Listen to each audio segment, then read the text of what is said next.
এরপরে প্রশ্ন হলো, তাবিজ ব্যবহার করা কি জায়েজ আছে?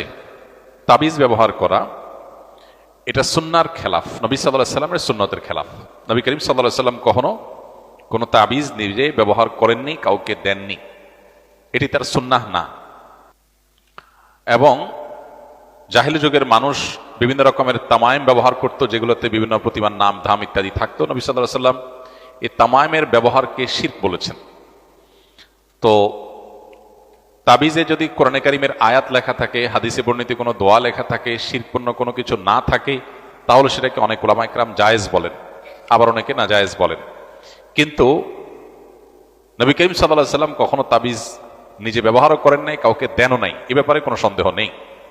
তবে নবী সাল্লাল্লাহু আলাইহি সাল্লাম শিফার জন্য, আরোগ্য লাভের জন্য, বিভিন্ন বস্তুর বা ব্যক্তির ক্ষয়ক্ষতি থেকে বাঁচার জন্য তিনি আল্লাহ সুবহানাহু ওয়া তাআলার কাছে দোয়া করতেন, দোয়া পড়তেন, ঝাড়ফুঁক করতেন, রুকিয়া করতেন, এবং এ ব্যাপারে তিনি নিজেও করেছেন, অন্যদেরকেও করিয়ে দিয়েছেন।